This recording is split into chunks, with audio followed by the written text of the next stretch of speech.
this new TMZ Hollywood presents the UFO revolution, you know.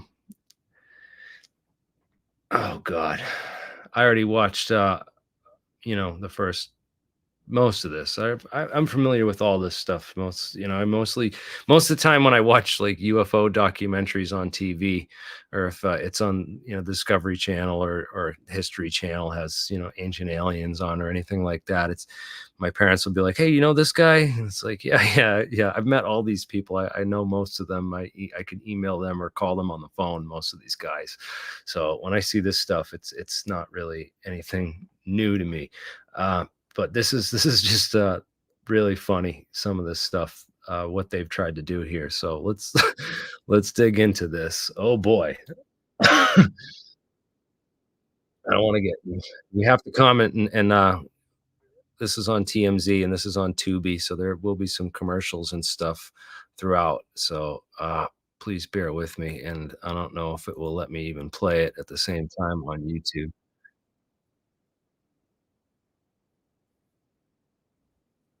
Is it? Can you hear that? Is it playing? No, I can scroll through on the different things, so it's not just this tab. Um, yeah, we can present this and watch it live for those who haven't. So I'll share that right now, and we'll go through the My important agency's bits. co-lead in unidentified anomalous phenomena and transmedium object analysis, as well as reporting to the UAP task force. I believe strongly in the importance of bringing this information before you. I am driven by a commitment of both to truth and transparency, rooted in our inherent duty to uphold the United States Constitution and protect the American people. George Knapp and I fought hard with a lot of others behind the scenes to make sure that this hearing could happen. I'd like people to understand the gravity of this. It has been since the inception of the UFO problem. Nothing. So I want to know more about how they fought behind the scenes and what they did to put this in front of Congress and how much influence they had on what was presented before Congress. Because, so far we had a bunch of, these other hearings with Ronald Moultrie and Scott Bray there from the Pentagon, basically debunking all of Jeremy Corbell's stuff. I went to the UFO Senate hearing that they had. So I can find that video for you if you go to Falcon Space and the Falcon Space YouTube channel. You can click on Senate UAP post-hearing discussion. And, I was there, man. I stood in line and went to the Senate hearing, right? So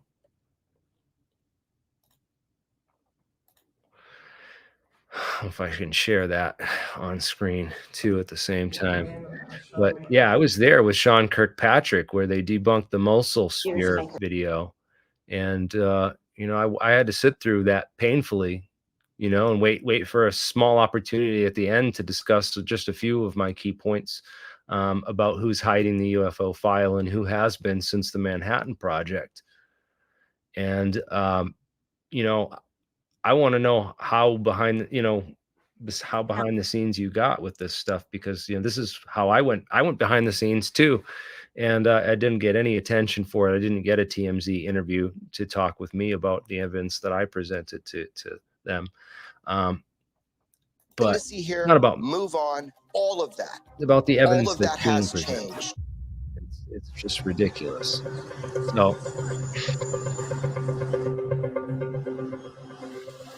right, let's do this.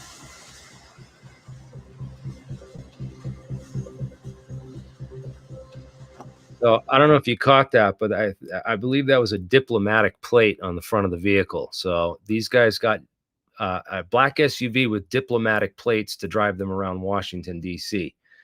My name is Jeremy Corbell. I'm an investigative journalist and a filmmaker, and this has been an obsession of mine, is trying to get to the ground truth of what UFOs represent to humanity. The two musketeers, the front lines of UFO disclosure. The front lines, bro.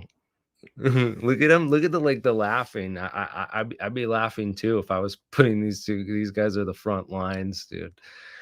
We've been the front lines for, you know, decades, exposing all kinds of stuff, man, and getting all kinds of cases. Back when Jeremy Corbell was still living on John Lear's couch and just getting into UFOs, I was already talking about metamaterials. I already had videos talking about metamaterials on this channel from that time. So what disclosure they're talking about, I don't know, because all the scientific disclosure that these guys have helped promote, that they repackaged it and brought it out with TTSA and acted like this $22 million program that happened, just 20 years ago is the whole, we thought the Pentagon, this is great. I can't wait to show It this. is scary if that's true, Joe. I think you guys are. Jeremy's an interesting guy. He's actually been doing this for a long time. Not really. Oh my God, Kelly. He's an interesting guy and he's been doing this a long time. Like he's barely got into this. Like he was sprinkling pictures of Sharon. Look at he's still got it up on his UFO channel. If you go to Jeremy Corbell's channel and click down to his videos and click oldest. So look at his oldest ones first, dude. He tried his hand at being an artist. He tried, he was a quantum jujitsu yoga instructor. He tried all these different things to make money in Hollywood, and eventually he got into UFOs because he saw it as an easy money-making gig. And he's not always been into UFOs. He's tried everything that he thought would work, and he found something that would, because there's a lot of gullible, stupid people in UFOs. If you go back and look at, the content that's been being put out over the past, 15 or so years, Jeremy has been pursuing this topic doggedly for a long time and has been someone who has really kept the fires burning even when there wasn't a ton of media attention out there. And it's been really... There wasn't a ton of media attention because it's been covered up. There's this thing called Operation Mockingbird. They exposed it during the Church Committee in the 1970s. If you look it up, Wikipedia will tell you that it's alleged and it's a myth. It's not proven, but it's essentially the truth that everything in the mainstream media, it was bought out by, it used to be owned by a bunch of different people, and it's become consolidated, more consolidated. After 9/11, it went down to the hands of what was called the Big Six corporations. And those Big Six corporations, Disney, CNN, Ted Turner, Fox News, it's all these six corporations, which Time Life, and they control literally all of the media now. So when it comes out in the media, and anything you see in the mainstream get out on CNN and get out on TMZ and to all these mainstream networks, these are all controlled by the same Big Six corporations. So what you're seeing here is an approved narrative.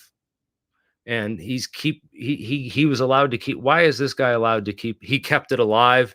He kept the topic alive, and that's what she's basically saying is he kept this topic alive in the media. So basically the media wasn't talking about this, and the media was talking about Jeremy Corbell. Now, why was the media talking about Jeremy Corbell and his version of UFOs and his version of ufology? And that's the more interesting question I would ask, because there's lots of other people trying to keep this topic alive in the media, trying to get interviews on these channels, reaching out, sending emails to all these people. I've sent interview requests to every single network that Jeremy Corbell's been on, showing him the scientists that we've interviewed, showing him the real disclosure trench work that we have done over the last 20 years on this channel, digging hard into metamaterials, quasi crystals, all of the technologies. And all this stuff gets ignored, but Jeremy Corbell is allowed to be the one in the media keeping this topic alive.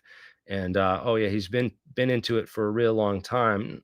Not really. Really cool to see him team up with George Knapp, who's really kind of an OG of the UFO investigation world, and to see the work that they've been able to do together, and to see them finally be able to take this across the finish line. was a pretty cool moment. That was a pretty cool moment.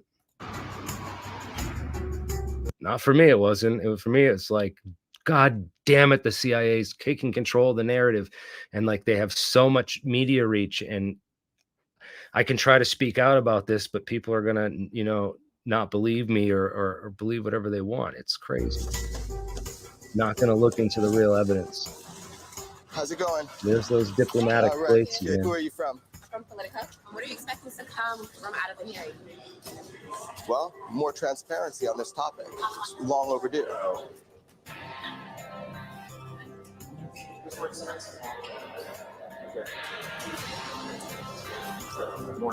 Morning.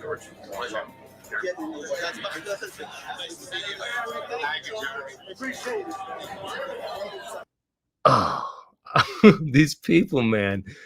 This guy and this man and his fanny pack, dude, came for disclosure to fight the government. Sorry, dude, if you're out there. Yeah. I just can't take any of this seriously, dude. 3 men who previously served in the military. Well, this is serious. This is the part I can take seriously, is the witnesses. But there's so many other witnesses. The scientists none of them are called. You have these 3 witnesses who are all, I think, military guys. These 2 are pilots, and this guy was a intelligence officer inside. There's so many more pilots that were ridiculed and have other cases. Why were these guys the only ones, that were called out for this? It just seems like they're controlling, giving us a controlled glimpse of the UFO narrative, and this is exactly what Are set I to see speak publicly this, about what they saw in the sky and heard behind closed doors. There's 2 big questions in this world. What happens when we die, and are we alone? And the Pentagon's talking about one of them right now. So it's interesting as hell. The great deal of interest here, the watch parties, the people who will be lining up early to try to go in person. I think these 3 brave witnesses here, they took an oath to uphold the Constitution of the United States, and dadgummit, they're doing it. What I personally witnessed myself was very disturbing. The U.S. is in possession of, quote, non-human spacecraft. UAPs, whatever they may be, may pose a serious threat to our military or civilian aircraft. That's awesome. The incident was never investigated. None of my crew were ever questioned. Do you believe that our government is in possession of UAPs? Absolutely, based on interviewing over 40 witnesses over 4 years. Is there any indication that these UAPs are interested in our nuclear technology and capabilities? Yes. It's getting close. What was flashed? Mark bearing and range. Were they human or non-human biologics? Non-human. There's a whole fleet of them. Look on the ASA. Do you have any personal knowledge of people who have been harmed or injured in efforts to cover up or conceal these extraterrestrial technology? Yes. Personally. Have anyone been murdered? I have to be careful asking that question. The gravity for what's going on with UFOs right now. Yeah, try the first Secretary of Defense, James Forrestal. The Marconi scientists. So I don't know if you've seen this video recently put out by Professor Simon's channel on the Marconi scientists, but oh boy, yeah, people have been killed, man. There's been mysterious deaths. Hold up, I'm going to bring this video up real quick before we jump back to welcome to 2024. Guys, go check out this video 2 days ago on Professor Simon Holland's channel called Mysterious Deaths at Marconi. You can find it here on his channel, this one right here. And who killed the Marconi scientists, we don't know, but there's some really interesting connections here, and a lot of technology that's been covered up over the decades. And that happened from the 1980s to the 1990s. And there's probably other cases. I can't think of any right now off the top of my head, but it's definitely a topic that is sensitive. A lot of people have not discussed it, and it should be discussed. Welcome to. But now couldn't be more important. There's no going back from this, man. This is the moment that we define, are we going to have this conversation or are we not? This is the first time you have people that are there that have the impetus to tell. Well, they're going to have a conversation about whether it's aliens or not, whether we are alone or not. And, you know, it's not going to be a conversation about, you know, that it's not going to be a deep enough conversation. We're going to talk about how they're controlling the conversation right now. the I'm American going to public watch the them truth. and explain how they did we control get here? the conversation. How did we get here today? How did we get here today? Yeah. Okay. Here's where they go back to 2017. The Ralph Blumenthal article. So they talk about this UFO article that got published in the New York Times, which is also controlled. The conspiracy it's talking theorists about have been looking this. for all along that the government knows there are actually UFOs. Well, it's always impossible to know what the conspiracy theorists are thinking. You love that? How it's always impossible to know what the conspiracy. Let's watch that again. That had been flying around carrier groups on the West Coast and the East Coast, and in some cases were seen churning underwater. How surprised were you about this Pentagon program, a surprise program with a $22 million budget? $22 million. This is the revelation. Wow, 22 million? That's so much money. Oh my God, 22 million? Are you kidding me? Try 22 billion. If you want to talk about like what they've spent on top secret black programs and SAPs, if you really wanted to talk about it, it's probably closer to 2 trillion is missing from the COVID budget alone, just for the government's response to the pandemic. 2 trillion was missing still from the government's response to the pandemic. So $22 million, and they act, you know, yeah, that's a lot of money for you or me. I could do a lot with 22 million. I'm sure you could too if you got 22 million.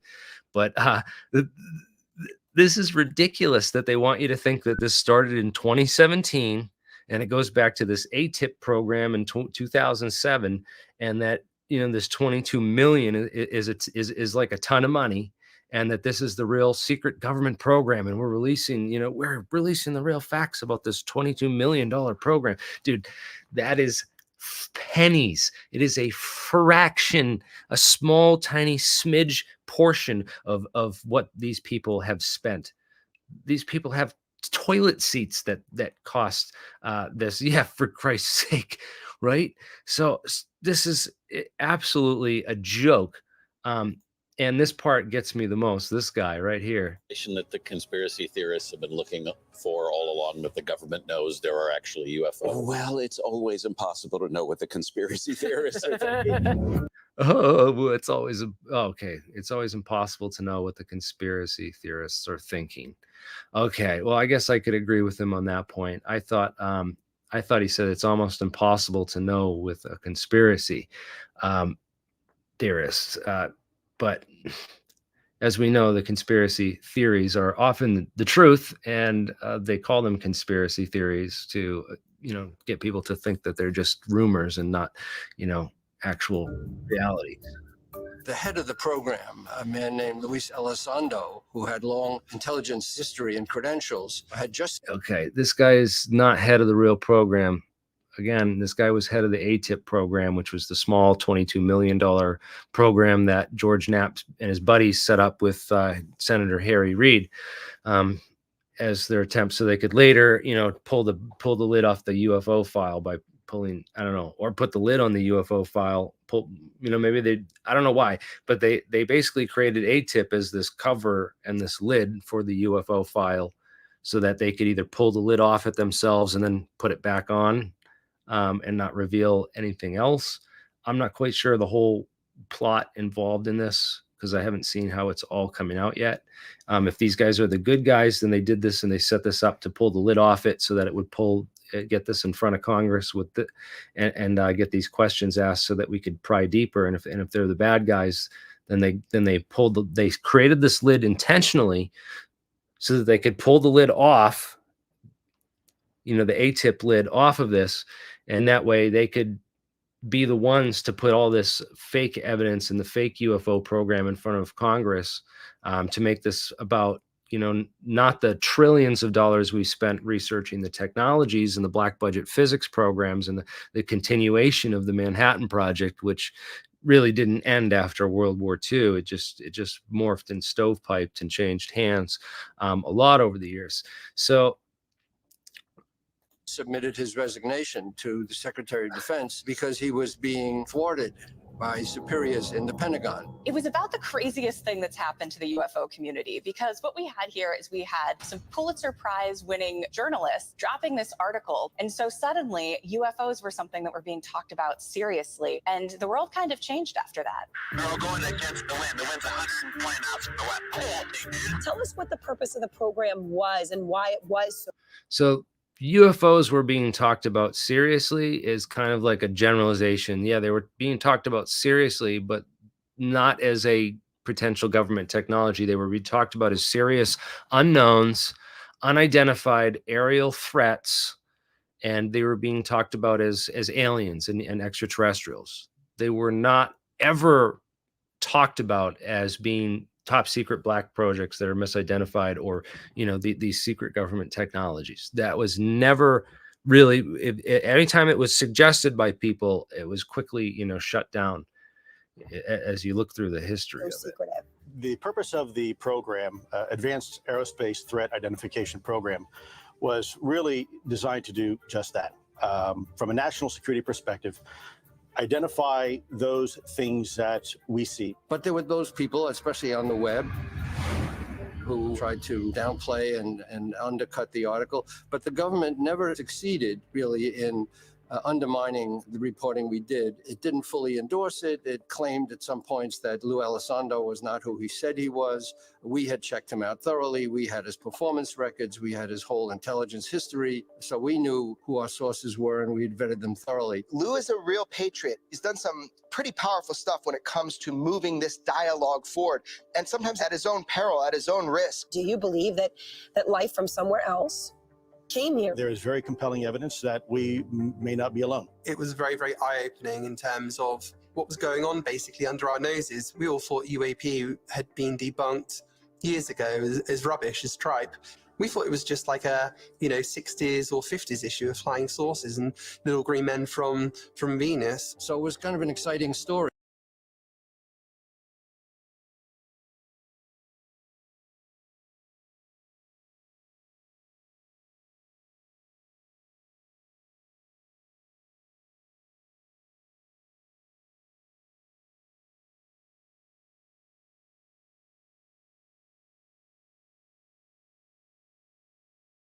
On many levels, and it drew a tremendous reaction. The Pentagon now confirms the existence of a secretive UFO program tasked with investigating reports of unidentified flying objects. We're alerting this morning about a Pentagon program that spent millions of dollars to look into UFO sightings. The Pentagon ended funding, but the New York Times reports the program remains in existence. And mainstream media quickly picked up on the story because we were treating it seriously at the New York Times. It gathered somewhat more gravitas and seriousness. The articles in the New York Times 2017 removed the stigma on the topic of UFOs, which is why we're here today.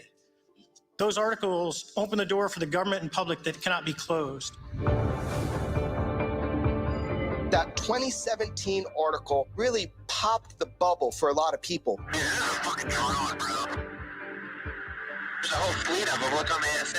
The videos that we ran on the New York Times website, the 3 videos of encounters between these Navy jets and these objects, it was sensational. The videos were among the most watched ever in the history of the New York Times. Well, if there's a lunacy, it's rotating. The U.S. Navy has finally acknowledged that videos appearing to show UFOs flying through the air are real. The several videos they're talking about were recorded years ago by fighter pilots. Then in 2017, they were made public by the New York Times. The Tic Tac, the gimbal, and the Go Fast UFO. Those 3 videos were kind of first exposure for people that we have these unidentifieds that are flying in restricted airspace. Okay, so again, these were restricted airspace, not only restricted airspace, but these were training and testing grounds for a lot of, technology and equipment and weapons systems.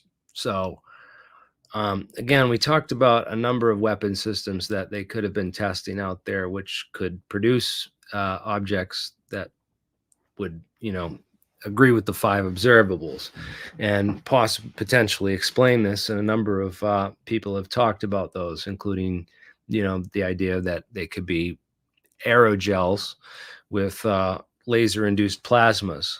A combination of aerogel and laser-induced plasmas could create a number of really interesting things. So laser-induced plasma, of course, can create propulsion at a distance. It can create objects in the air.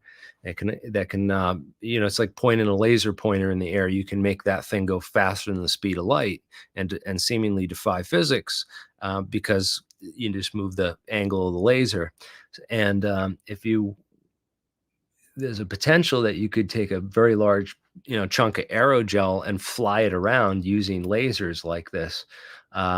That's been one hypothesis put forward too, that they've developed a lot of these UAVs that are more advanced and based off some of this technology. And those could go back to the 1930s as well, because aerogel was, of course, invented in the 1930s.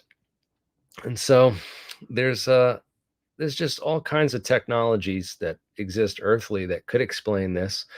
And if they're aliens, then they'd probably have invisibility cloaks. So if we're seeing them in our military space flying around our jets, and they want us to see them and they want us to be there. And that's a whole another question in and of itself. But this is all discussed in terms of, these are just UFOs and there's a whole fleet of them. Look on the ASA.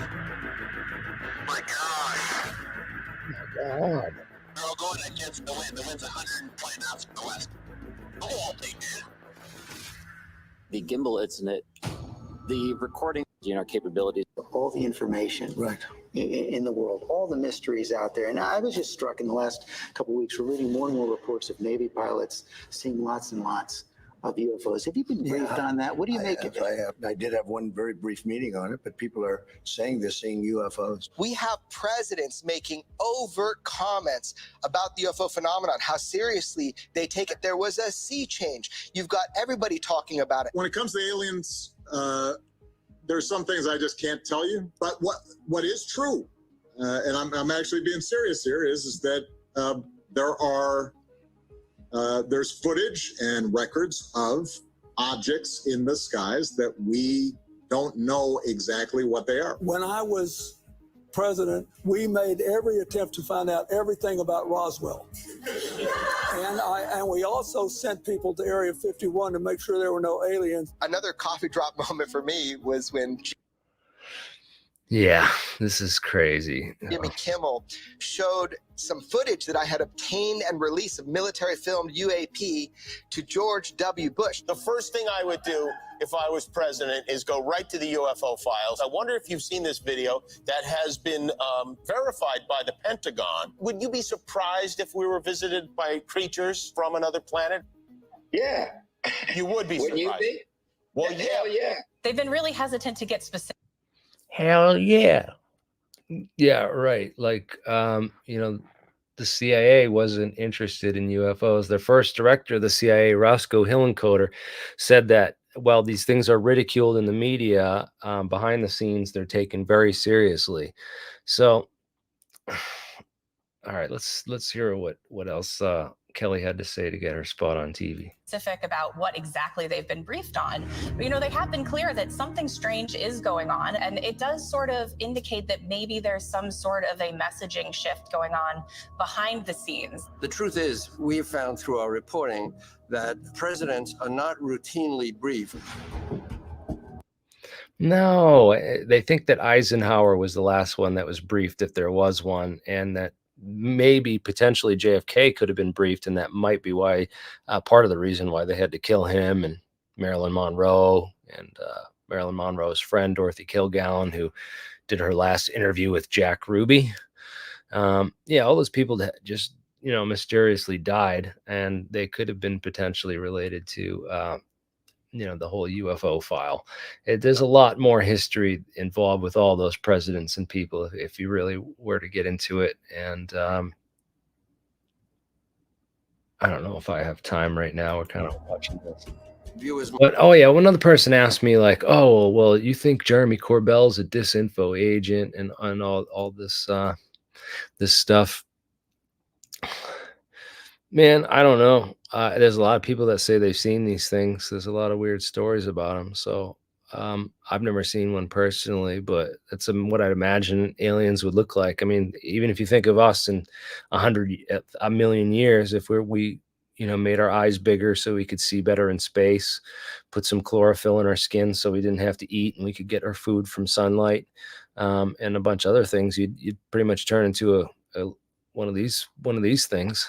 So I could see them being a real thing for a lot of logical reasons. Humanoid characteristics, humanoid type creatures develop intelligence, like monkeys. So, yeah, well, I'm not saying I exclude either one hypothesis, but I'm just saying that the human tech hypothesis is like very often not discussed by people who have no idea what kind of technological capabilities we have, and it's yeah.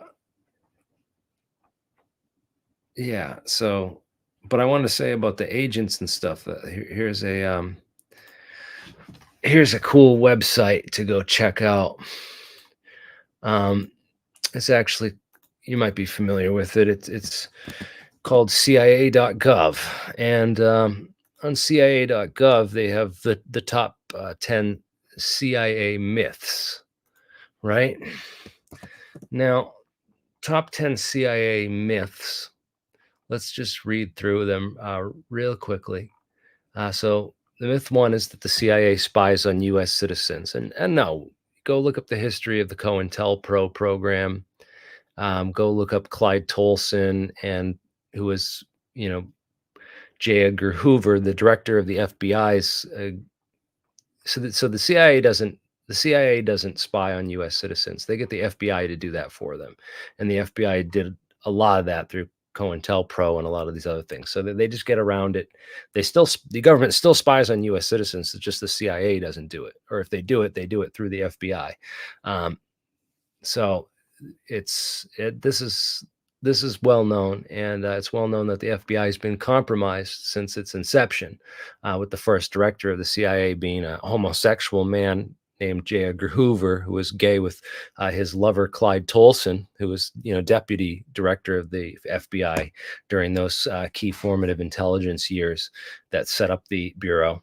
And the FBI has been highly compromised from its inception, and they're basically they run cover-ups for the people in power. It's become a fourth branch of government, essentially. The FBI and CIA have become like a fourth branch of government with their abilities to control and spy on people and use these kind of services. So this is what the FBI did for a number of years, is they were using, they were blackmailing gay men and using the knowledge of homosexual activities as intelligence and leverage over a number of people during a time when their entire agency was being run by a homosexual. So it's quite an agency if you look up the history of it. But yeah, no, the CIA does not spy on U.S. citizens. They get the FBI to do that. Myth number two: the men and women who work for the CIA are spies and agents. And that is not true. Citizens who work for the CIA are called officers, not agents or spies. All employees, from case officers to analysts to librarians to public affairs, are considered CIA officers. So who's a CIA agent? Our case officers recruit well-placed human assets with access to information or other, means that, methods and sources, right? These spies are agents. They provide critical information about their country to help America. Case officers are CIA employees who spot, recruit, and handle foreign agents. They are experts in understanding human nature, emotions, intentions, and motivations. Foreign agents and spies are invaluable. The information they provide plays a critical role in developing and implementing U.S. foreign and national security policy. So spies risk imprisonment, the loss of their job, reputation, or family and friends. Some are even at risk of execution if caught. So that's the difference between a spy, an agent, and an officer. So anyone could be an agent, and doesn't mean you're an agent of the CIA. You could be, I don't know if it's the FBI handling you or whoever, whatever. It's the government. And what they do is they seek out people that can be used as agents. So to say that, Corbell is an agent of disinformation is not saying that he's employed by the CIA as a case officer, spreading disinformation. It means that he is a useful idiot who's, just dumb enough not to know that his insider sources that are giving him all this intel in these videos are actually, handling him as an agent. So it's very crucial people understand how these kind of operations work, who is pulling the strings here, and that, Jeremy Corbell isn't on some CIA payroll, and he thinks he's really fighting for the truth and disclosure.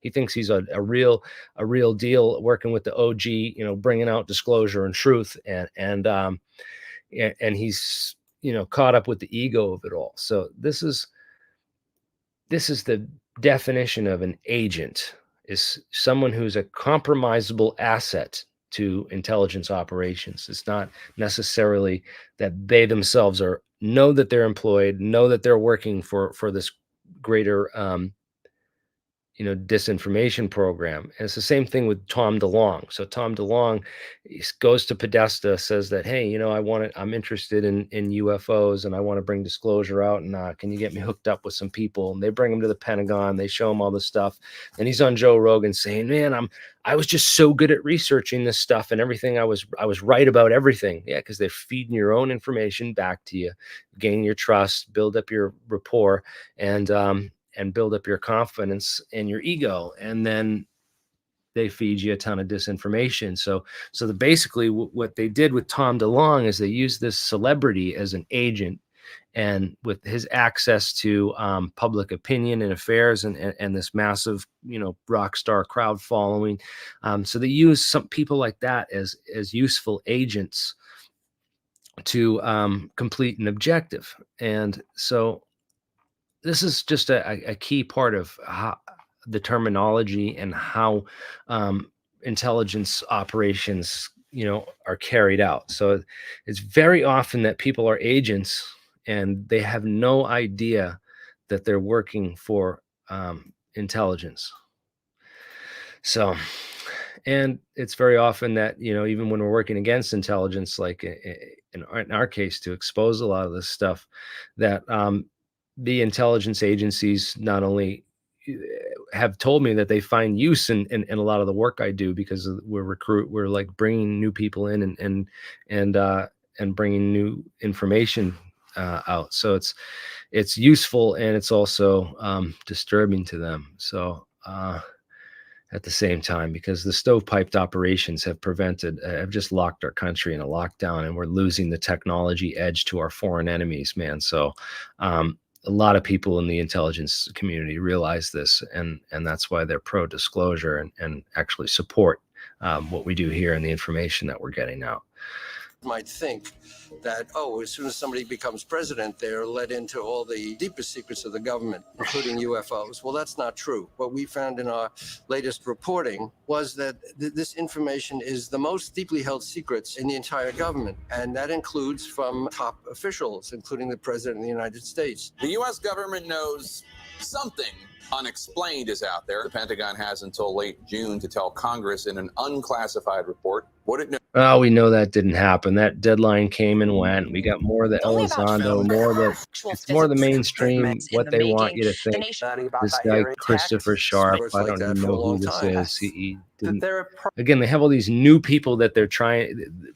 These are people that were not in ufology, 10, 15 years ago, they were nobody's, not momentum. they were not doing anything. I never heard of Christopher Sharp or him doing anything in ufology. Richard Dolan's been an OG. He's been in here 15, 20 years. So that's good they got Richard Dolan in here. But, even he has been wrong about a lot of stuff too that we've called him out for. I haven't gone into the Roswell thing, but I just don't like the way that, then they cover it with this all goes into Bob Lazar stuff, and they promote Bob Lazar as the only scientist who's ever come forward, and it's a huge cover up of all the other scientists that have come forward, and the decades and decades of research and the trillions of dollars that have been spent on this. And they want you to think, oh, 22 million, and there's some secret government program with out at S4. Everyone look in the Papoose Lake Desert to an area where there's nothing and never has been anything, and look at a bunch of disinformation and get distracted and chase false rabbit holes, and don't look into the conspiracy theories are just not provable, and we'll never know. And no, bro, we're so way past all of this absolute garbage crap. And I want every single person who watches this channel, we got 450 people watching here right now. I want you all to go to TMZ. Okay. Look up TMZ news, right? TMZ news. Here's TMZ.com. Here's their website. And I want you to go to contacts, right? Email or call. Got a tip. Okay. Email or call. I want everybody to email. I want you to fill this out. I want you to send them in a message. Tell them that go check out Alt Propulsion, the scientists, and the real disclosure going on at Alien Scientists. If you guys don't cover this, then you're not about the real disclosure, and this is a Hollywood psy-op. Because if all the evidence and all the information that we've compiled and gathered, my UAP technical summary alone, just a whole list of excellent sources of information over the decades. This is the first director of the CIA, and some quotes that have been attributed to him about UFOs, and how seriously the government's been taking this for a long time. So you have articles from the Hill. Recently, the Hill published an article saying that 2023, the year that the government became interested in UFOs. No, dude. They've been studying this stuff, and there's been top secret programs and science like you wouldn't believe going on for decades, and it's all above top secret, like way top secret. And it's been managed under the same people that did a lot of the science metallurgy work for the Manhattan Project. The Battelle Memorial Institute made the demon cores for the Manhattan Project, and they currently manage all of our national labs. So we have this thing called a Patent Secrecy Act. Anything that gets patented in our national labs can be subject to secrecy and classification. So this is how they can keep all this technology and all this research a complete secret from the American people. They put it under the Office of the Alien Property Custodian. It was a real government office, and classified it all under the Trading with the Enemy Act if you talked about it or release any of the information on this. And for decades, some of our top physicists and scientists, people who like Teller and Wheeler, who worked on the atomic bomb for the Manhattan Project, went into other classified programs up until their deaths in the 80s and 90s. And these guys worked on counter radar, invisibility and stealth and cloaking technology programs that started in the 50s with Project Rainbow, and mapping the EMF spectrum, coordinating off all the frequencies, and then figuring out which ones do funky stuff, and recording that information, taking note of materials that do remarkable and interesting things with response to electromagnetic fields. Like the barium titanate that they use to make the stealth coatings for the U-2 spy plane, and other projects. And, there's just so much science and metamaterials and fractal antennas, fractal bending of light, the active camouflage, adaptive camouflage armor with the infrared panels, the counter stealth and invisibility technology. These are China quantum radar systems that are designed to see through our stealth aircraft using entangled photon pairs. And we have secret gravity meetings with our top physicists, secret colleges, secret anti-gravity studies documented over the decades. We have secret laser study and physics studies that went on into lasers, and then also into phase conjugate materials, laser light pumping, this 4-wave mixing idea using phase conjugate mirrors and laser light pumping with Lightcraft to fly, laser powered light craft. Then they, were powering from lasers on the ground. They eventually put the lasers on board the craft and, made these energy spike systems, which, could go through, they can supercavitate through water and go faster than the speed of sound underwater by, using these lasers to supercavitate the water in front of the torpedoes. And they do the same thing with these ICBMs for the Mach 10 plus next generation weapon systems and stuff like that. So these are all, explanations for UFOs. And of course, go back to electric airplanes and some of the technologies they were building since the 1910s, even with Edward Farrow and Luigi Rota. And these, electric propelled balloons and planes and the NASA satellite that they put into space for the first GPS systems.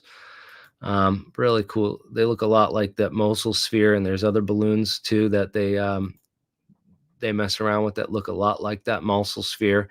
And then the radar reflectors that these pilots saw with the sphere inside the cube inside the sphere balloons, well, those go back to a US patent from the 1940s that you can look up.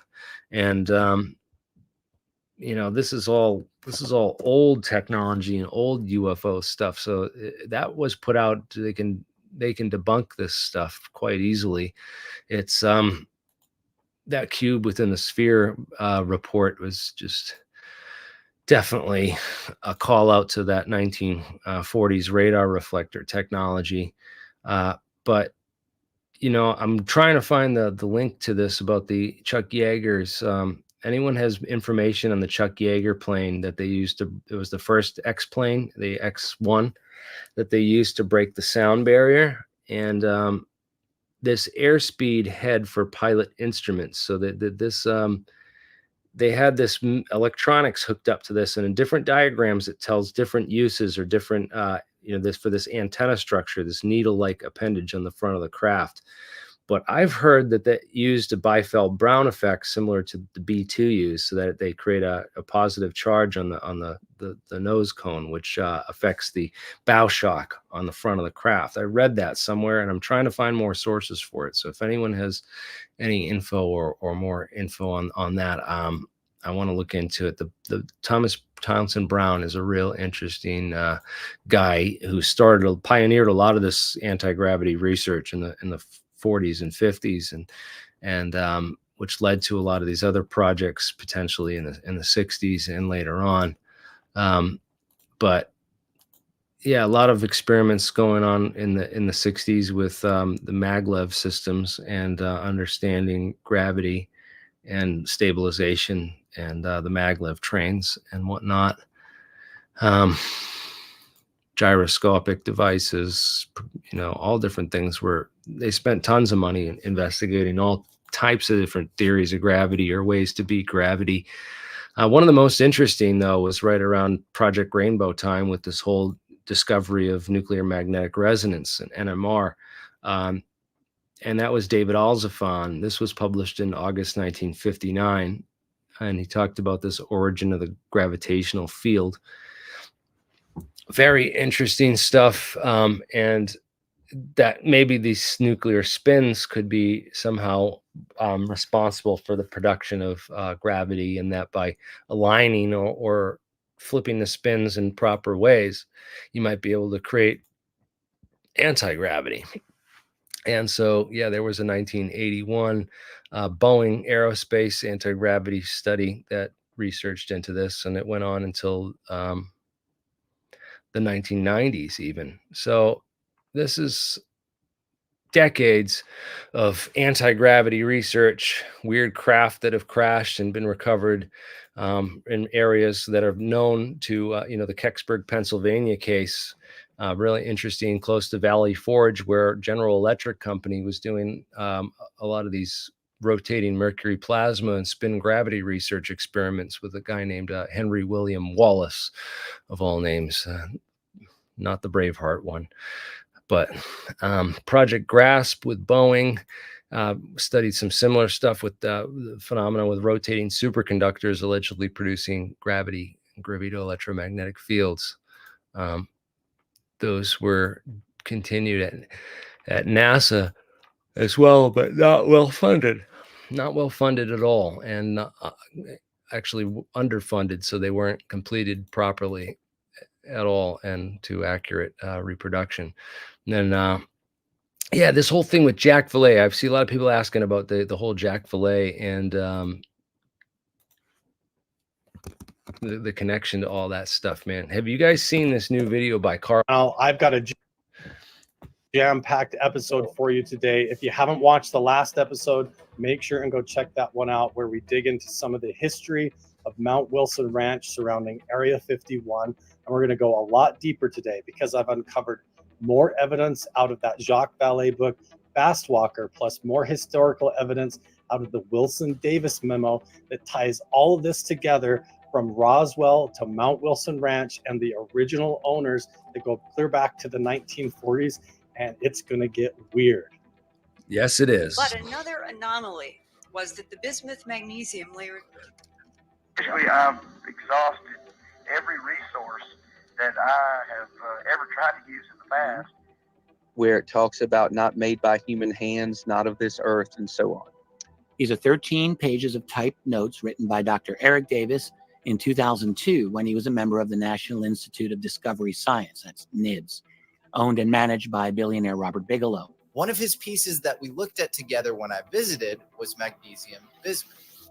Bismuth layers less than a human hair, supposedly picked up in the crash retrieval of an advanced aerospace vehicle. And study pieces of material that may have been stashed away for decades after being retrieved from the sites of close encounters. Elizondo says there are legitimate reasons why the military and now private groups are in a race to figure out these materials. There is a ranch in Nevada near Area 51 that was secretly researched by Bob Bigelow's original Skinwalker Ranch team of psychic spies. For decades, while simultaneously researching Skinwalker Ranch, the NIDS team was searching for the lost entrance into a giant cave system of ancient alien artifacts. An abandoned alien mining operation leading to a 500-foot underground pyramid hiding a UFO nicknamed the Mount Wilson Manta Ray.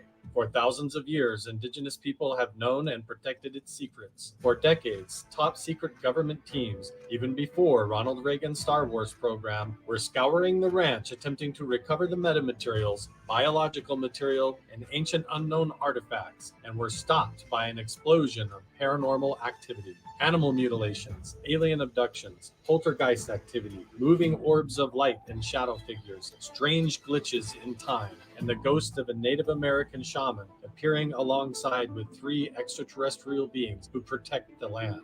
Now, new leaked whistleblower evidence has confirmed the truth behind these local legends. New ancient artifacts are being discovered, and mysterious energy is transmitting from the meta, and an undiscovered tunnel entrance has been found. Independent researchers, scientists, archaeologists, and Native American historians have joined me, Carl Crusher, to uncover the truth. We are on a mission to find the lost entrance into the underground and uncover the real mystery of Mount Wilson Ranch. Oh boy, it's another one of those ranches, guys. And there's weird stuff going on there. Now, this is the cool thing, dude. Mount Wilson Ranch and Skinwalker Ranch, and it's also the exact same year that the bismuth, the metamaterial, surfaced on Art Bell's desk. While a lot of the photographic evidence that we have of the NIDS team is up at Mount Wilson Ranch and at Skinwalker Ranch in 1996, that the reasons that they were up there is based on evidence that came out of the 1940s. We also have clips of Bob Lazar having gone into Area 51 allegedly and saying on the Joe Rogan podcast that some of the craft that he witnessed, he was told were from an archaeological dig. Never asked anyone that has any inkling of any idea of where they got them or how they got them. No, but something must have been said to me from Barry, but it was just too long ago, and I can't quite remember what was said, but it just left a seed in my mind. I think at least one of them was part of an archaeological dig, so it's old. At least one of them is old. I don't know if it was the one I worked on, but I remember something to do with an archaeological dig. Well, this is weird because this part of Bob Lazar's story never appeared before. So everyone's like, oh, Bob's never changed his story over the years. Well, there, he just did, because that was never in the original story when he supposedly told everything in his big tell-all. That was never part of it. So you changed the story right there, and you added this bit in about them finding it in an archaeological dig, because you'd know about this stuff because you'd heard about it, and you wanted to make more of your story collaborate and corroborate with other things. So I'm not buying that part. I'm not buying that bit at all. And because you change that's a change in the story. That was never ever in the record before, and now he throws that out on Joe Rogan podcast. Oh yeah, I must have remembered through Barry or something. You know, the way he even introduces it sounds completely disingenuous. He added stuff in. Yeah, exactly. He added stuff in. So just listen to the way he even says that again. Just listen to it carefully, and the wording of it. Just not right. I'm not buying it. Whoa. So that means it's not just old, it's ancient. That'd be a great Steven Spielberg movie. Yeah. Right? As all of it would. Another piece of the puzzle that's... Yeah, so the Spielberg movie, had this is Close Encounters of the Third Kind that he showed.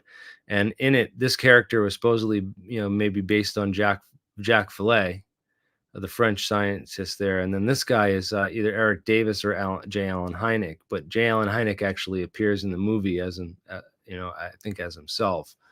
So this has got to be Eric Davis. Weird, huh? Another piece of the puzzle that's also very compelling to me is that we've been talking about the ancient indigenous culture and the evidence of why everyone was up at Mount Wilson Ranch as well. And I also got to talk to Roger Colty and Colleen Gorman of the Re-Indigenizing Minds Project, and we went into way more detail about the history around that. Re-Indigenizing Minds saying hello. Yes, welcome everybody. This is I've got Roger and Colleen of the Re-Indigenizing Minds Project. Please, they're doing a lot over on their YouTube channel and on their Patreon page, where you can subscribe to get all of the in-depth detail on all of this. This is what's crazy is recently in my video series, I've uncovered a lot of evidence that shows that maybe Roswell was a cover story that they did a year later to hide the fact that they actually uncovered a UFO or some ancient material underground in an archaeological dig in Nevada. And when I talked to Roger and Colleen a minute ago, Roger's like, I've been trying to tell you this forever, Carl. What are you talking about? So he's got some maps, and you're right. You have been trying to tell me that for almost a year now, and it's time to have it come forward that how this all lines up to everything that you've been working on. Okay, I'll start real simple. Everybody's been hearing me use this term astral longitudes. And I never defined it, but I'm going to define what an astral longitude is right now. An astral longitude are where a diagonal trade line goes this way, and a diagonal trade line goes the opposite way this way, and a trade line goes directly up, and a directly line goes this way across, and the astral longitude location is right dead center in that location. And what I'm learning about these astral longitudes is that they seem to be location for what the white man calls vortexes, portals, or whatever terms they want to use. There seems to be some electromagnetic disturbances where these all intersect at this certain locations. And one of the certain locations goes right through Mount Wilson, through Mount Current, and right to the other side to Rawhide Mountain. And one of those, but if you do the diagonal side or the astral longitude diagonally, like what I'm showing up here, the diagonal side, from one side going this way, yeah, going all the way across that way. Like from 49 to 42. Yeah, 49 to 14 on the top, and then going diagonally. It's the same layout, basically. But the layout is weird. It'd be the Dugaway testing range, then there'll be Mount Wilson, 47. and then there would be Area 51, 45. and then China Lake, and then Edwards Air Force Base, all in a straight diagonal line on an astral longitude. I cannot figure this out because all these other locations are ancient locations, but this one is all modern, and Mount Wilson is part of that alignment. Not only that, Mount Wilson on the other diagonal alignment is the same thing, except it's ancient. This template is, I'm going to explain real simple. This is what I call, it's a trade cross template. Why I call it a trade cross? If you look in the middle, you'll see cross figures that are inside of it that are blank. Now, all these crosses going all the way across it with latitudes and longitudes on it. So if you look real closely, you notice that there are crosses all contained within the empire. This is my empire that I'm aware of, and that is part of my people. Well, Classic is to know. And if you notice the crosses and keep paying attention to those crosses, yeah, you're going right. See where Tamaco is? You keep following that, it'll take you to Monte Alban, Oaxaca. It'll take you to Teotihuacan. It'll take you to Lovelock Cave. Lovelock Cave, Nevada, where the giants were.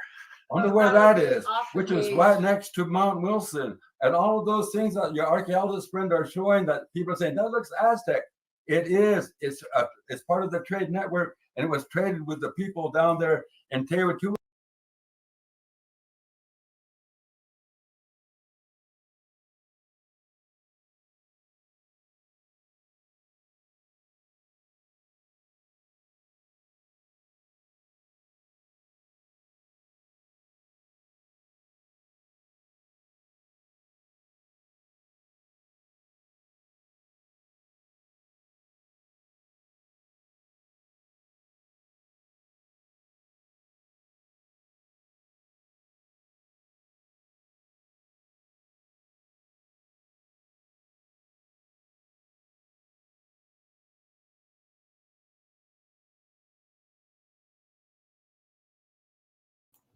The sound again. All right, so I guess they're talking about these ley lines on the globe. If you draw these lines across the map of the globe, then there's these points where these vortexes and other stuff line up, supposedly.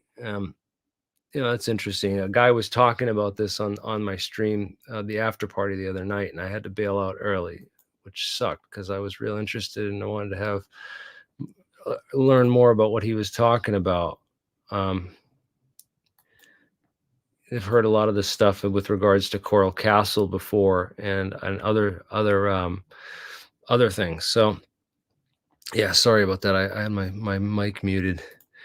Yeah, dude, 500 people watching, guys. If you guys could go to TMZ for me, please go to tmz.com and ask them, if they're going to cover the real science and technology side of this topic, and tell them about alien scientists and alt propulsion, and tell them to check out my work. Maybe that would be a way to reach them, and see if they aren't agents, controlled agents, or just uncontrolled agents. We'll see. Maybe they'll reach out and talk to us about some of that stuff.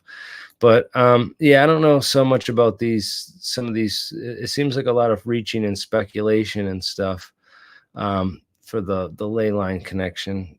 I'm not sure yet what to make of that, but this is some interesting stuff about this Mount Wilson, and the whole connection of these Hal Puthoff and Eric Davis, these other guys being involved with this whole thing. And I'm not sure about if there's an underground site at Mount Wilson. It seems like a whole nother TV show coming out to, it's like Skinwalker Ranch Part 2 or something. I don't know. But yeah, I guess we'll have to wait and see. But the true history of this bismuth metamaterial is that it came from, these people around that time, apparently. So, where is that? Good point. Is it a generic term, or is he actually referring to the specific, the ARV story connected with Brad Sorensen and made public really by Mark McCandlish through Stephen Greer in Greer's book on called Disclosure from about 20 years ago. It's a famous story among researchers, and it's one that I personally place credence in. And it's this claim, this idea that the U.S. black budget community had been working on these craft for a long time, and even by 1988, that they had definite success, some level of success in. Yeah, weird stuff, man. All right, so heavy hitters. Sarfati is in London still until the end of the month.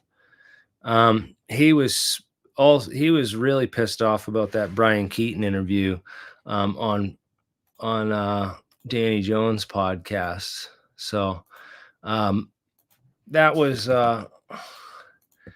he actually, Jack actually wrote a letter to the university there,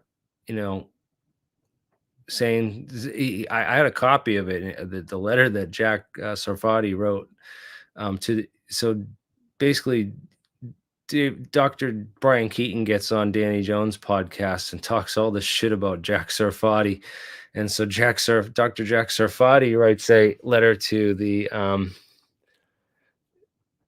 head of his university saying that he's going to go after a lawsuit and and they say, well, no, we won't talk to you anymore. You can contact our legal department. They replied back to him. And I'm just like, oh God, what is going on here? I mean, Jack, I think we can handle this in other ways. You don't have to, get lawyers and stuff involved. And really, does anyone have faith in our justice system and lawyers and those kind of people to bring justice or anything anyway? I mean, Hunter Biden would have been in prison a long time ago if those systems worked. And a lot of other people too. So I just, I'm not putting any faith in that, Jack. And I think it's a stupid idea to even pursue that and talk like that. So, we can beat these guys in other ways. In fact, we are beating them just in the views alone. Look how many views Jack Sarfati got on Danny Jones' podcast. I mean, 247K views and 167K views. So you're already doing a lot better than Brian Keaton. And we'll see. And we'll check back in another month and see if he's beating you. But I don't think that's going to happen. So I don't think you got much to worry about, man. A lot of people are still hearing you. And the physics is going to speak for itself regardless. And you don't need to swear or call people schmucks or threaten to sue them or any of that. We just have to keep doing good physics and keep nailing the terminology and nailing the science right. And as long as we do that, I think we're going to be okay. So let me stop share on the share screen, and the TMZ link, it's all over Twitter. You can look up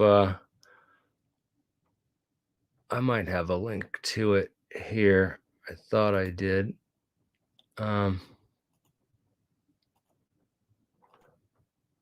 So you just go to tmz.com and you can click submit a story. But if you want to link to the actual video that of the thing I was watching at the beginning here, you can have that right there. So,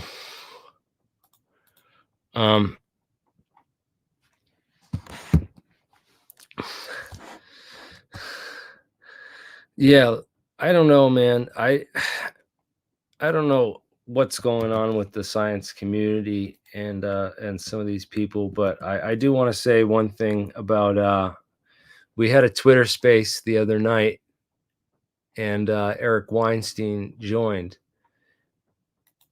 And I wasn't on when he joined, but I saw that he was on, and I joined in with just enough time to hear him talking about some stuff. And yeah, I don't know where that is, but you know, it's not fair to group Eric in with Brian Keaton, because, you know, though he does a lot of shows with Brian Keaton, they're not the same, and they don't share the same views. And unlike Brian Keaton, you know, Eric actually does look at some of the stuff that I send him. He looks at, you know, he does look at stuff that I send him, you know, and he said some good things about the pre-bunked malinformation. Yeah, exactly. So he is interested in the information, unlike Brian Keaton, who said he's not interested at all. And so you know, I had it's never a good idea to get angry and just, you know, they go on these angry rants and stuff, and they're fun and stuff, but sometimes angry is stupid, and you say stupid stuff, man. So you know, and this stupid, you know, it's hard, because it's like you don't know who to trust in these, and this field is beating us all up so badly, and there's been so much damage done on so many sides. We've all, you know, fallen for disinformation from time to time, and we've all made mistakes on stuff. So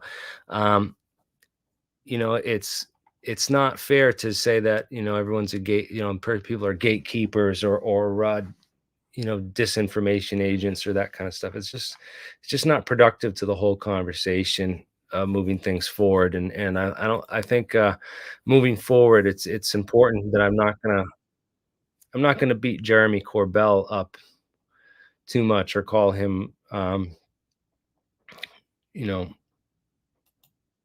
I'm not gonna focus on this stuff, because it's not important. I already know this guy's not putting out well-researched, quality information. It's not happening, and that's the reason that they've, you know, put him on a platform, because they see people like this as an easy, you know, bait. Just like John Lear was used, right? So you have John Lear. I wish they played the whole thing. So they go on and they talk about John Lear and the whole. There's so much of this story that's left to be told.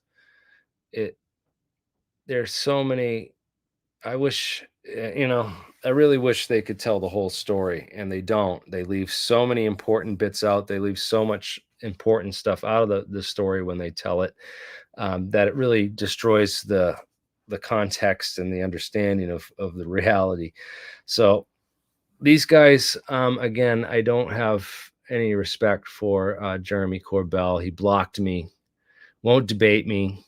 I would absolutely destroy him in a one-on-one debate. And there's a reason he's on, you know, these big TV shows and getting all this massive exposure. And it's not because he's the one with the best evidence or the best truth. It's that they're wanting to paint a narrative and paint a picture, and he's saying the right things for that. So I want to say that there is so much more going on with the UFO story. But yeah, I don't think everyone's our enemy, or that, you know, just because, you know, Eric or Jesse, you know, they work for like people who pointed out all these connections, and they try to draw conspiracy lines to all these things. And you know what? I'd really like to, they're doing decent work. They're at least trying. And but Jeremy Corbell, man, it's like he's getting totally totally misled with just it's almost like they're putting out stuff to purposely distract. This is a tentacle UFO. It looks like a damn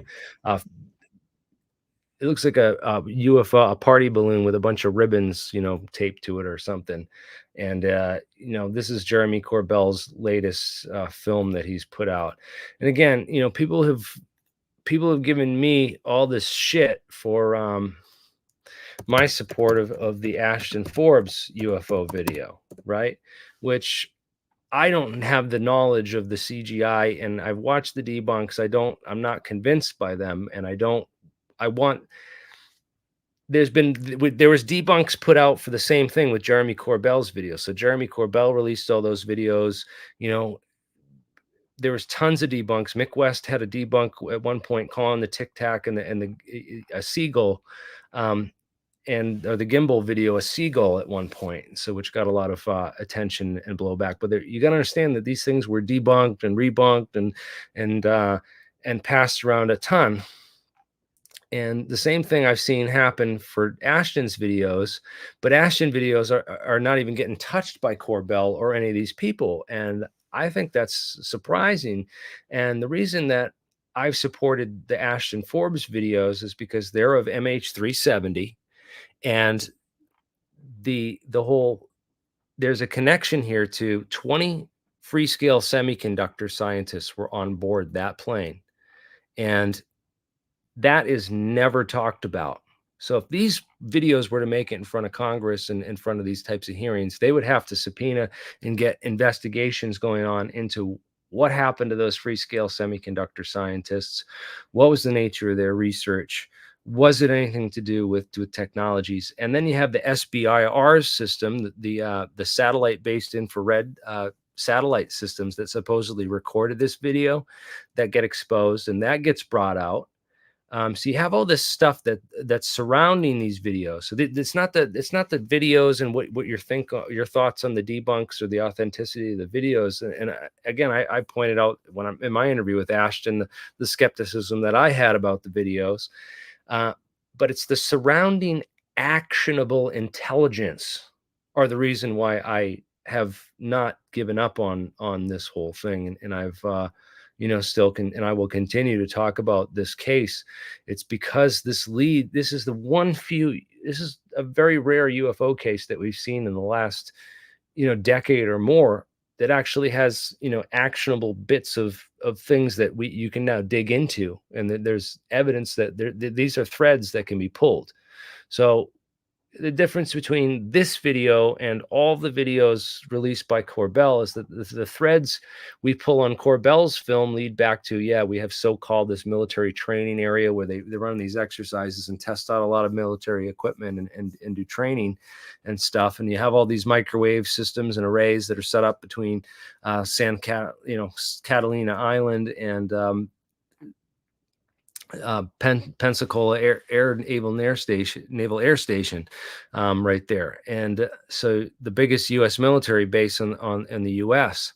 and is right there, right where, a couple miles away from where the Tic Tac was filmed. So you have all these connections with actionable threads that can be pulled in those cases that they don't want you to talk about, that don't lead to, that they try to lead you to aliens and all these other things.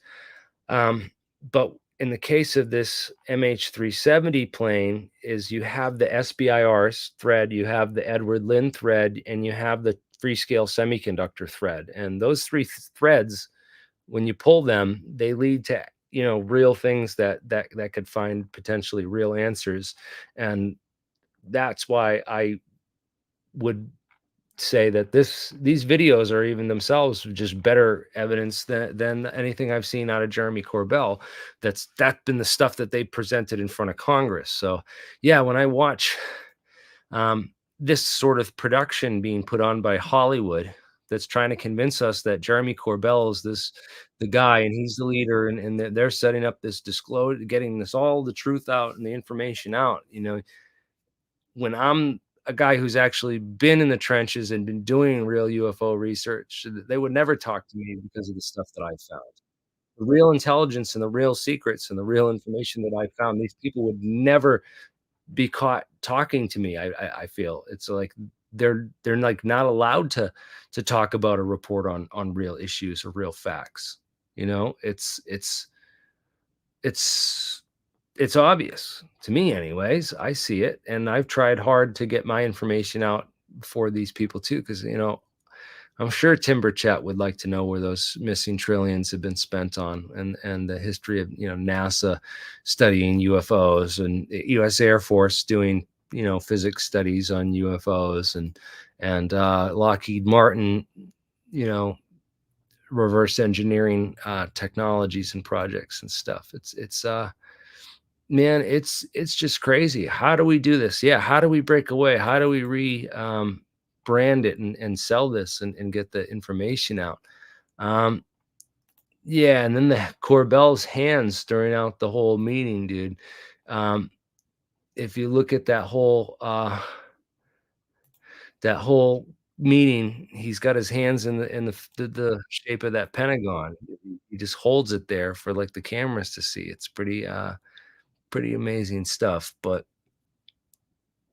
guys, why don't you jump in and share your thoughts? I'm gonna open it up. We're about an hour and a half in, and you know, why don't we open this up and bring some people on to discuss this? Share your thoughts. Tell me why I'm stupid on the MH370 stuff and why it doesn't matter, because I think it matters a heck of a lot more to get SBIRS and Freescale Semiconductor with the Carlyle Group called out and put on the spot. I mean, this is Freescale Semiconductor and Carlyle Group is important stuff, man. I mean, Carlyle Group bought out EG&G shortly, 20 years ago, and that's like the top military industrial complex contractor, right? Pretty crazy stuff, dude. But yeah, come join, jump on. If you have, we're looking for UFO Snowdens, anyone who wants to come on and share some information. Dude, there's so many physicists that were gatekeepers. Now we have to wonder about so many more of them that we didn't even think about or know about, like Stephen Hawking, dude, right? What is up with Stephen Hawking, man? He was on Epstein Island, and you know, this guy, they could have just taken control of him and run him from a wheelchair and just programmed his, you know, electronic computer voice to say whatever the heck they wanted about physics, man. It just, I don't know who to trust or what to trust with mainstream physics, because so many of these guys were out partying on Epstein's Island while they're, you know, running, you know, some of the most extensive gravity research. And, you know, where was the Kip Thorne, Penrose, gravity? There's an old picture that with all these guys, you know, who basically started all this theory back in the 60s and stuff, man. And these guys have been leading physics for the past, you know, 60 since the 60s. So this is like 60 years now that these guys have been in charge and pushing this one view of physics. Yeah, it's totally possible they all could be gatekeepers that, you know, pushed, they all silenced the real truth about gravity. They're all gravity scientists too. So it's very possible all these gravity scientists are completely compromised to shut out the truth. And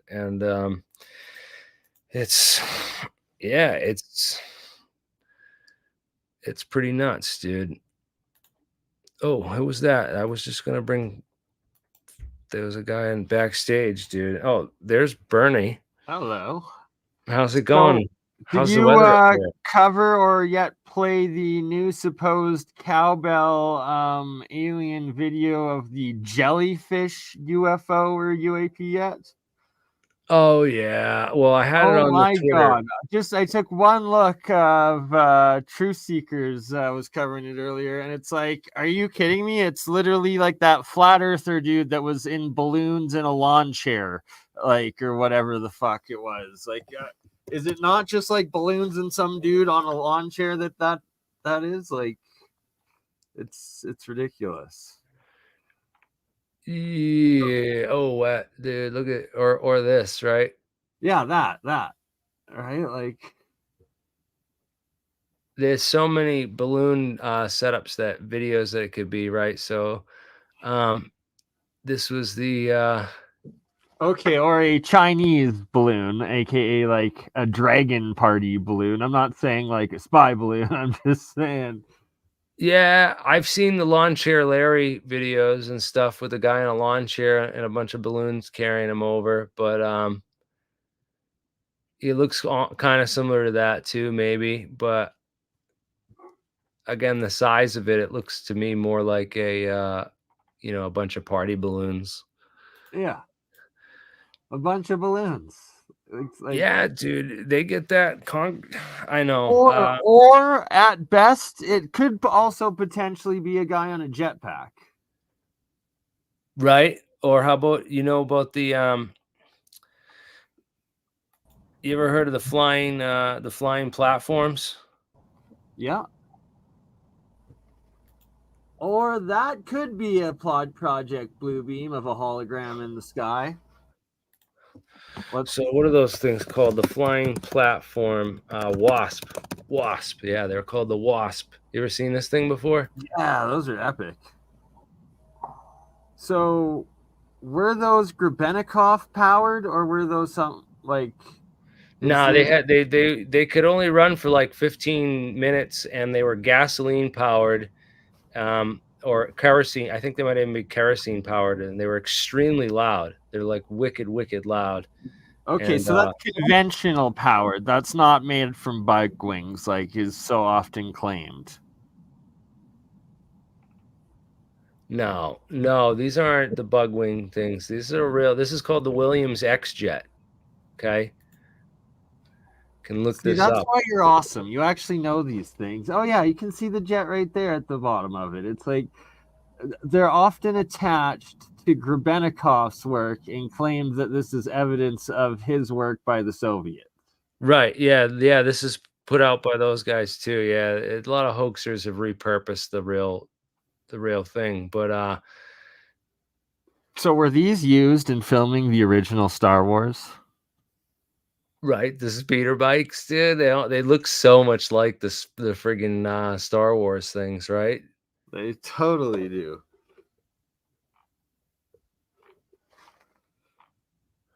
I love how they're so old, dude. Look at this thing. Yeah, like this is like from the 80s or something, dude. You could just tell by like the clothes and the hair, Yeah, exactly. The clothes and the hair, exactly that.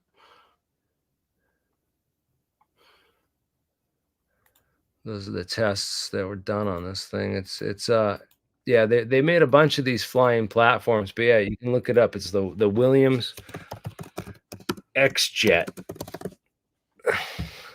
There've been a number of these different models of it, but it's essentially this. Here's the guts of it. If we can open it up, yeah, jet flight without wings. It's kind of like almost like a jetpack, dude. Oh wow! Like one bullet to the front of that thing, and you're gone. That's what's not disclosed. I know they went off on so many different models for these jetpacks, dude. It's pretty crazy over the year. I mean, this is like the Rocketeer was something they really wanted and pursued. But yeah, 1974. I think this is in the Smithsonian. If you go and I'm not sure. Oh, the Smithsonian has it. So then it's like, really, right? The military has technology that's 50 years ahead of us. Finally, we're getting like drones and stuff that might be able to let us fly around in these sort of things. This was in the 70s. So what do they have now? Yeah, this was 1974. So, and I mean, this was a heavy platform that was made for, that could made to lift and fly around a human pilot. So, I just imagine, if it's just a balloon, I don't know. I just don't see these videos being actionable intelligence of anything, like and people are like, oh, why would you promote that MH370 video? It's so fake and I hate it and I'm tired of hearing about it. And it's because there's actionable intelligence with the espers, and just Diego Garcia, that secret military base. They got the, satellite-based infrared technology. It's just the way it moves. It looks like a balloon. The buoyancy, dude. It truly looks like a balloon. It's not doing anything super And crazy, this is dude. why the cowbell, Jeremy, is straight government disinfo, because he's bringing you balloons and being like, ooh, I've got 20 minutes of it going under the water, but I can't show you that. He's a useful idiot. He's being used by his insider sources who he trusts, and they're basically playing him as an agent of disinformation by getting him to release these crap videos, which exactly, it's the same as the Bob Lazar, just they get played by the government. Right. They put these fake scientists out and to hide and distract. They hide the real scientists and distract people with the fake scientists who don't have degrees and don't have real physics. And don't have real knowledge of the real programs. It's all designed, and it's all. Jeremy, I just have to run to the store quickly. I'll be back in about 15 minutes. The polar vortex is hitting Canada hard right now. How's the winter out there? Dude, we got over a foot of snow over the weekend, but it's not snowing right now anymore. So, but yeah, good luck out there, and I'm gonna bring some other people on. Here's some new faces and some old faces. What's up, guys? You got any questions? Anything you want to share? I'll let John go first. What's up, brother? You can I don't know if we can hear you, but what brings you here tonight?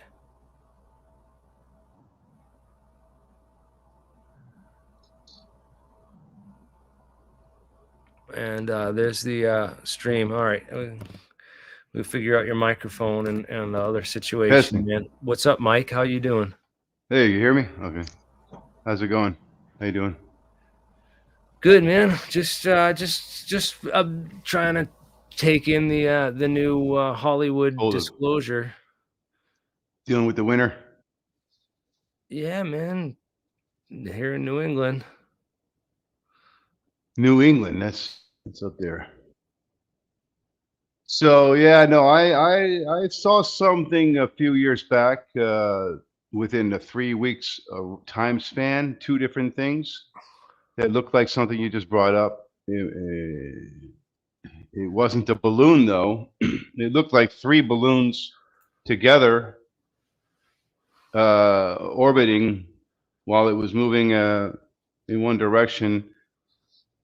And they look solid, And then a couple weeks later, I saw three cubes in the same order, same kind of doing the same thing.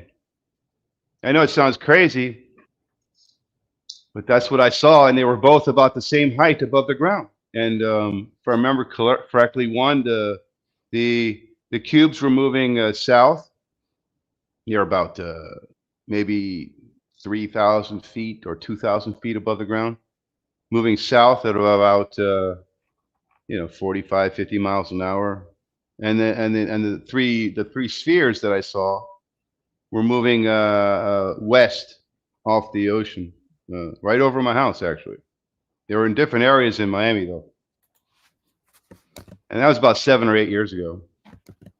And the color of these things looked like like when you're heating up a piece of steel and the color change it gives you, that hue. Yeah, that's the kind of coloring they have. like you're heating up steel, the colors like that. Those Yep. kind of colors. Oh yeah. And it had a solid appearance to it. At first looking at it, I assumed it was balloons, you know. But I looked closer and I just noticed it just Do you doesn't. have a video or a link to anything you can post I in the private wish. chat, man? Yeah, if anyone I has any wish. other things they'd like to jump on and share it, man, there's the I just posted the I wish I had a video, you know. Some of the things I've seen, I wish I could have filmed it. I got my phone now. Back in those days, I had a regular old phone, you know. I'm not a camera guy, dude. yeah, man, it's I think it's just crazy that in TMZ's putting this disinfo piece out with the fake actors, you know, right as all this stuff is starting to heat up, man, and they don't have anything else. Yeah, well, I mean, for sure, there's, you know, plenty of technology out there other than our own. I mean, that's not a hard to deduce, you know. Anybody with a little bit of process of elimination skills can come to that conclusion. We are definitely not the only ones with technology of any kind, you know. Hey, so yeah, you can jump in if you want, man. I don't know if you're familiar with the channel, but we do a lot of disclosure work here. I've been interviewing scientists trying to get to the truth about, you know, how far did they get, when. And so what do you think? Do you think that they cracked this in the 50s and they covered it all up, or do you think that they've still been working on it in secret? I think high voltage is a lot to do with potentializing a craft to, you know, work against any type of an energy field. You're going to need a high potential. So I'm sure they cracked it in the 50s. You know, it's just not something. They must your have cracked layman some of can- this stuff, but you know, as far as like the real physics goes, it's it's not like an easy thing. You know, Feynman wrote that book, six not so easy pieces. You know, and Well, to create large craft, and that's probably not so easy. But I've seen, you know, small examples of you know, aluminum foil and just giving them high voltage flyback arcs, and they will balance and I don't know, have lift or ion lift or whatever you want to call it. It clearly demonstrates where's the a form of propulsion using high voltage without fuel of any kind other than electricity. I wanted to bring up this paper that let me find it here. I think they call them asymmetrical capacitors, and, you know, and they work, but they're small craft, and it's not something. Here it is. You know, the big craft, that's a different story. You know, a lot of mass, and you know, you're entering a new realm of building something. Well, this is super cool.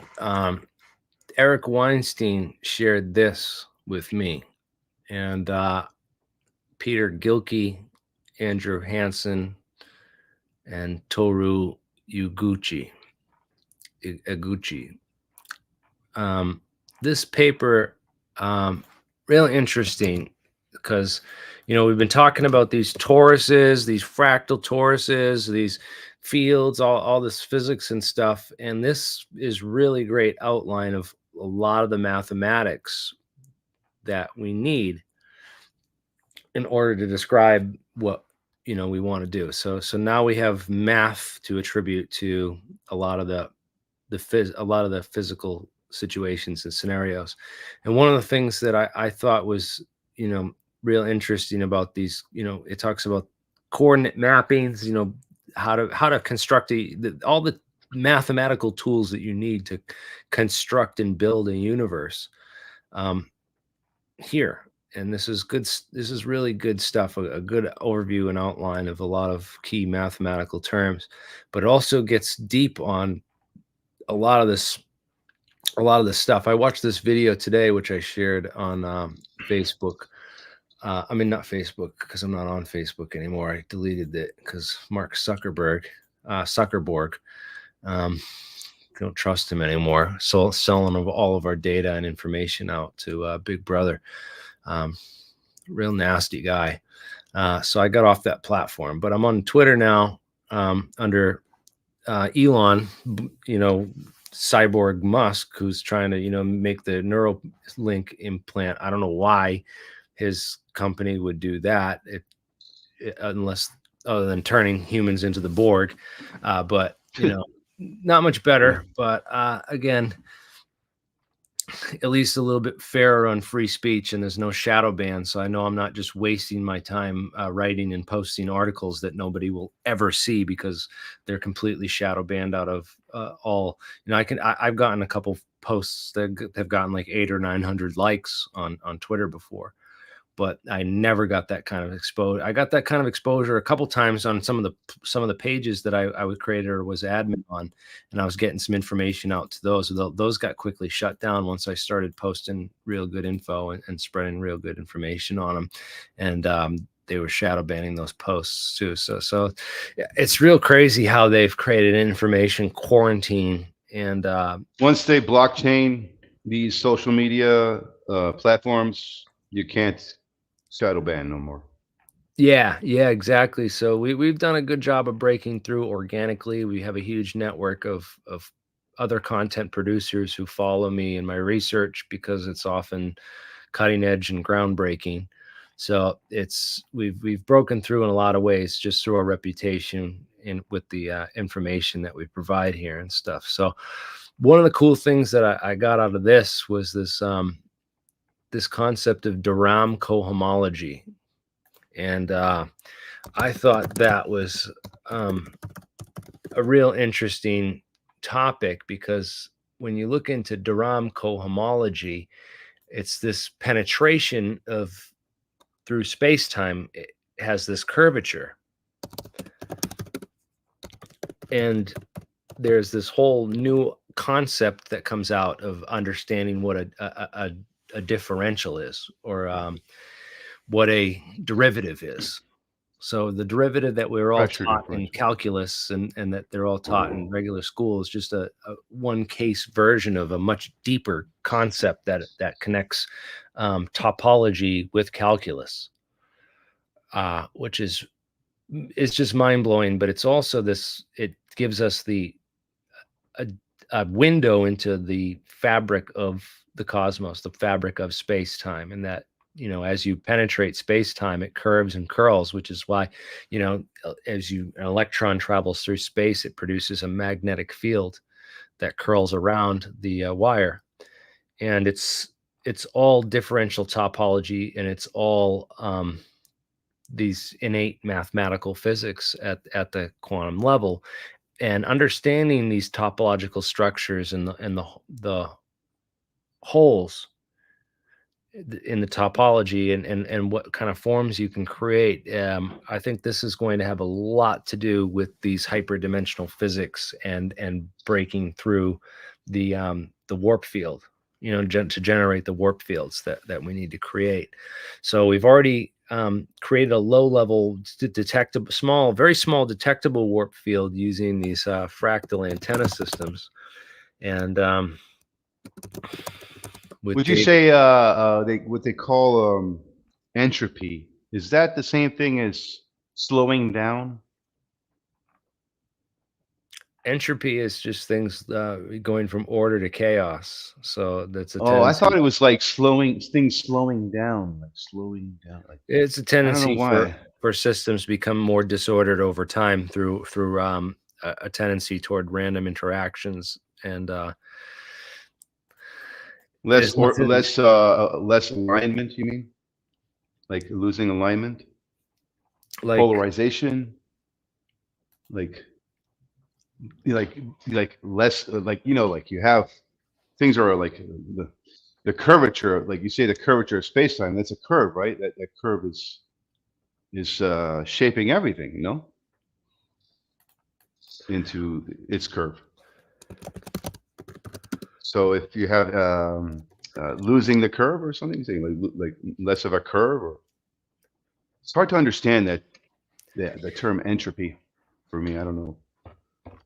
Well, entropy is more like systems of things when and their reactions with each other. So it's a lot of that statistical mechanics, like Boltzmann statistics, and it's just a convenient way of modeling thermodynamic systems. But be careful with the models, because yeah, you can model thermodynamic systems with these types of equations in the math, and it works, and you can use it for calculations and stuff. But all physicists agree that this is not actually what things are doing on the quantum physical scale. There's other processes involved, which obey these rules over probability in large functional groups, but the individual physics that's actually occurring is it's a little bit more complex and innate. Yeah, I'm thinking, what started the curve? What created the curve? It's like it's weird, because all in across nature you have all these physical systems, like a solar system is a sun with a bunch of planets that as it goes but through everywhere space, you look, right? there's the curvature. There's that curvature. You have it in the atoms, you have it in electrons orbiting around a nuclei, you have it in so many different systems where it's in magnetism, and so many different physical systems. It's this common theme. So if we were going to come up with one equation to describe the whole universe, or a theory of everything, it's going to look like that model, because that's what we see on the small, You mean the curvature model scales, and then even on the biggest scale, the cosmos, of all the stars and solar masses orbiting around central galactic point, this giant black hole at the center of a galaxy. So again, you have all those. Correct me if I'm wrong. You can't send anything out into space and have it go completely straight. It'll eventually start curving no matter what you do, right? Even if you're going to have to keep your thing going straight, it won't want to go straight, even if you send it out straight to begin with. You know what? You have a lot of times they rifle bullet. That's the rifling on the barrel of a gun, because if you just shoot a bullet out the end of a barrel of a gun, it's not going to go straight. And they rifle. It's already spinning. It's spinning from the get-go. What the definition of the rifle is, the rifling is it adds angular momentum to your bullet, so it stays on a straighter path. And that's why rifles are more accurate than other types of weapons, which don't add that angular momentum. So giving it spin actually keeps it a little straighter, but nonetheless not straight, not 100% straight. And if you didn't have the spin, you'd lose your even less straight. It'd be even less of a straight of a line, right? Without the spin. Right. Weird. Yeah. You lose that angular momentum vector, and it's easier to get. It's either at every point is easier to get off the path. Whereas if you have that angular momentum, you're holding yourself locked to staying more in a straight line. Definitely. Yeah. The Nerf Screamer football, right? The same idea with a football. Is you put the spin on the football because it keeps it, the angular momentum keeps it more accurate. Exactly.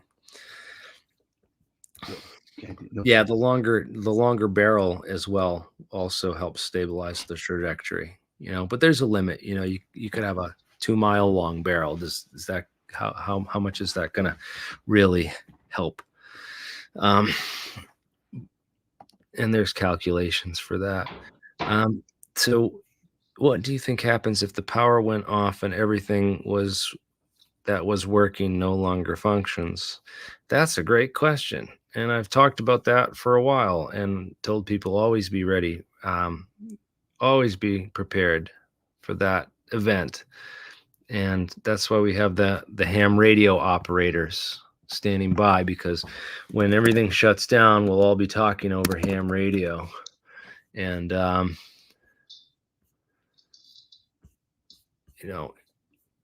that's everything will go back to the 1920. Everything will go back 100 years and forms. Well, if there's no power left, at least they won't be able to fight wars anymore.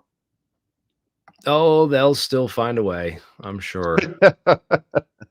They got backup systems and backup systems, and I talk about fuel. How long is that going to last? Yeah. Who knows? But In any case, yeah, I'm not going to get into that thing. That's just, there's no actionable intelligence there either. It's just a stupid distraction. So, yeah, you I got don't to think get the a power ham will ever radio. go out. They can't afford to have it. I think in order to operate a ham radio, you need a ham radio operator's license, and you need to register and everything. It's a real easy process, and it's like a small community of a bunch of geeks who would be more than happy to have another friend to talk to. So definitely look into it and get involved and get your license and get registered if you're not already, so that we can be the ones holding the world together when it all goes down. And so, yes, dude. Yeah, I'm thinking what might have started the curvature is some kind of a force, you know, pressure. Some other force is out there to create the curve to get to make it so that things have to curve. Oh, if we you got want to call that gravity. in the house, dude. Pretty cool. What happened to John there? Technical difficulties. Technical difficulties. Yeah, man, we're almost at the 2-hour mark, so I think we're gonna we'll wrap it up here, and we'll hang out backstage and talk more about this. I got to dive more into this physics and the math in that paper that Eric sent me. What I found so far has been pretty interesting, and I got some other people coming on to teach me more and dive into that a little deeper and really get on the core geometric unity of our universe. If it's a torus and we can create a fractal torus, we create these toral fractals, then it might be able to open up a wormhole. That would be pretty amazing. And I'll keep you posted if we do. Until then, yeah, I'm sure you'll disappear. You're not going to be able to keep someone posted. Yeah, I don't know if we another... will, man. It seems to me like, it's going to get picked up by LIGO, and we'll have even if they made a portal, I'm not going in that thing unless I know it's going to come out somewhere where I know it's going to come out, Jesus. Well, it's all in that 1979 NASA patent, according to Bob Greenier, right here on page, there it is, page number 6, figure 3, the field resonance system. So there you go. Now we get the math. So we'll be able to figure out the math to describe that and really nail it. And then we'll have something interesting to look at, and for the physicists to look at. So, hey, keep up the good work, guys. We're definitely getting recognized in a lot of different circles in the communities, and we just have to keep getting better, smarter people on and try to put our best feet forward in all this, and not get distracted with stuff that is not going to lead anywhere, or pan out, or bring us anywhere. So again, good luck to Jeremy Corbell and all those mainstream Hollywood UFO version of this. But maybe they'll reach out to me and talk about the technologies and the whole physics side of this, and Psy-Op side and all that. That would be great. So see if you guys can't go to tmz.com and tell them what you want to hear about, and I'd appreciate that very much if everyone could help, though. And post any videos you get of a UFO, post it online. Well, hopefully I'll get the smart people on, and then I'll try to explain it in the way I understand it, so that all of us dumb people can understand it, because some of this stuff is really, really advanced and really high level physics and math stuff. So try our best, man, to try to be a good science communicator and let people know that part of it's just letting all these young kids out there know that this stuff exists, and what they want to study in college, and what they want to learn and dig into and become with their lives, because it's just so much more than what they're showing these kids on TV these days. And there's just so many people that are like lost or depressed. They don't know what to do or what's going on with it, man. So it's most of it's just to show the kids what that the future is just you live in the most opportune time in all of human history, man. Like, this is a pre-disclosure. We're on the verge and cusp of disclosure right now, and stuff is coming out right now that is just going to blow people's minds over the next couple decades, and to be part of this and to be in on the ground where you can get in on the ground level of all this stuff, it's the best time in history to be alive, in my opinion.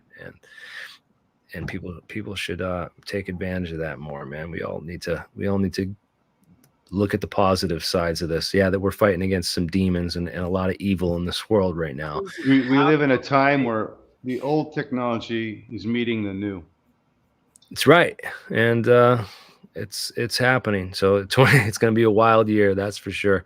Guys, thank you all. I'm gonna wrap it up here on all the channels, Burn. Okay, and for sure. And let's good note tell everyone to for sure. stay tuned. We're gonna have some awesome broadcasts and awesome streams coming up. So take care, guys, and keep the hope alive. This information war is not over at all.